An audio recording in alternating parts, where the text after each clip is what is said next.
Grabe. Dami mga tsinelas ditong inanod, oh.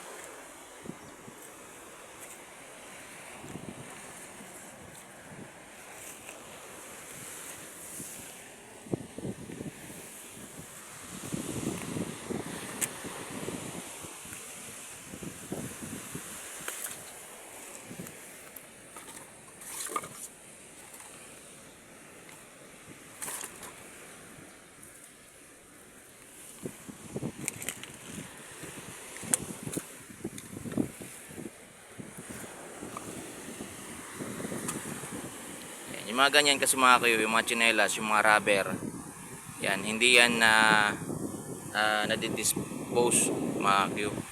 Yan, kumbaga, ibig kong sabihin, hindi yan natutunaw yung mga ganyang basura. Kaya dapat sinisegregate talaga yan.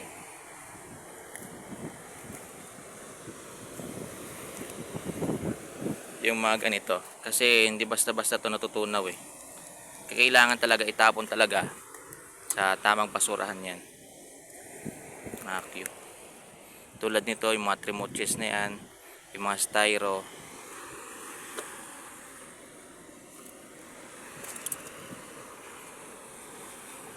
Ayan. Kung mapapansin nyo dito mga Q, dito sa area na to, ay ayan po yung mga jackstone. Ayan. May mga naririnig akong hindi maganda dito mga Q, lalo sa gabi daw. Ayan. So may mga ingay daw na hindi nila ma-explain. Ngayon, hindi agad-agad ako naniniwala sa mga ganyan mga Q. Ayan, mga haka-haka na yan. So, nandito tayo ngayon para kahit paano pasyalan tong area na to. Ayan. Kasi nakikita nyo sobrang daming jackstone. Ayan. Ayan o. At syempre yung basura talaga. Yung basura talaga dito, mga Q. Yung mga tsinelas. Ito yung dapat natin kunin. Segregate natin to. Lagay natin sa tamang basurahan yan.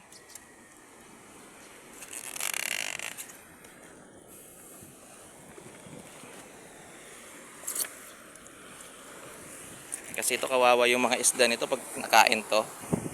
May lason to mga Q. Ayan. Ayan.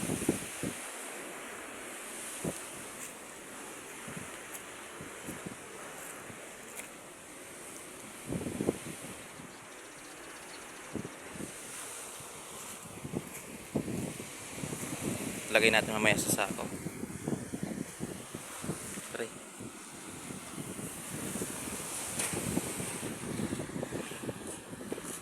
Check natin yung mga putas-putas ng parte ng seawall na to guys. Oh, ano to?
Alam nyo bakit concerned talaga ako sa mga ganito, mga basura na nandito sa dagat?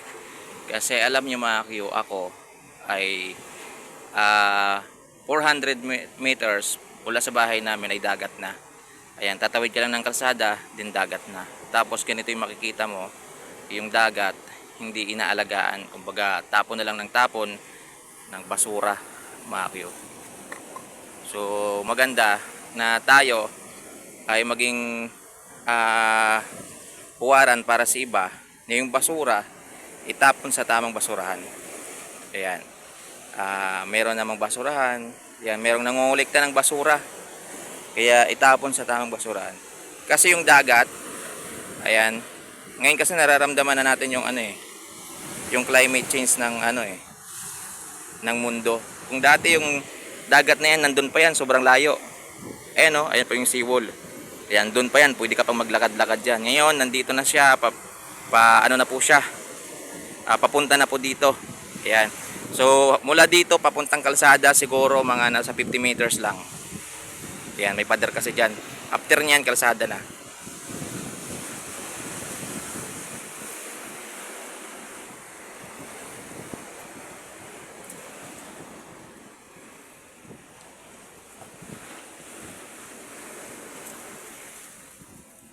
Meron dito itong jellyfish. Ayun o. Ayan. Buro kung tawagin sa amin. Ingat-ingat lang tayo guys kasi baka may mga ahas dito.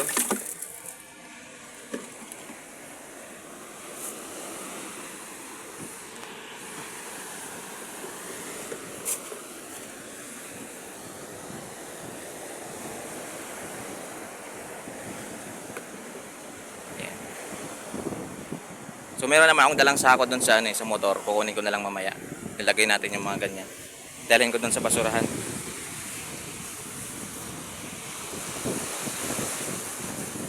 Ayan o.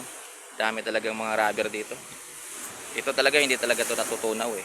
Kahit ilang taon sa dagat, hindi talaga to. Kasi pag ito, inabot na naman dito ng tubig. Kaya nag-high tide na naman. Babalik na naman to sa dagat. Kakainin naman to ng isda. Ayan, magiging epekto na naman. Mga cute.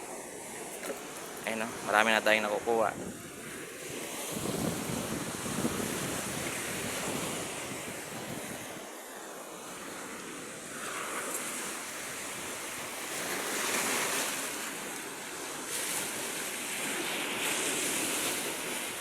Grabe, nakakatakot dito mga kaki yung ilalim ng mga jackstone na to.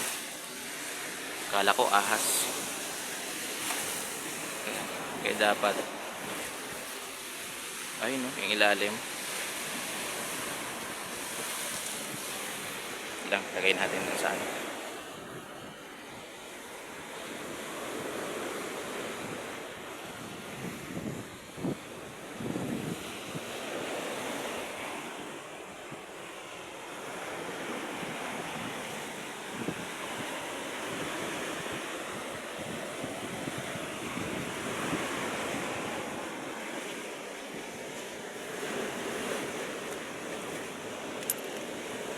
May laruan dito. Laruan ba to?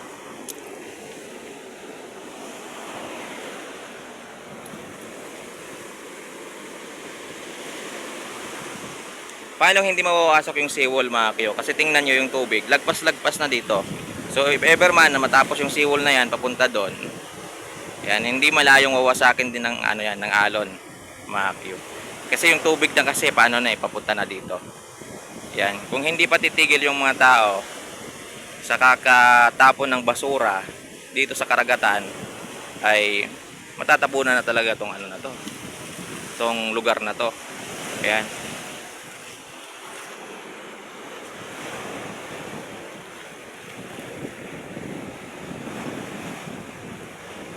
Kasi yung tao kasi minsan wala parang hindi nila pinapansin yung mga ganyang bagay kasi hindi pa naman nangyayari. Ayan, kasi alam niyo naman yung Pinoy kapag nangyari na doon na talaga gumagalaw. Ayan.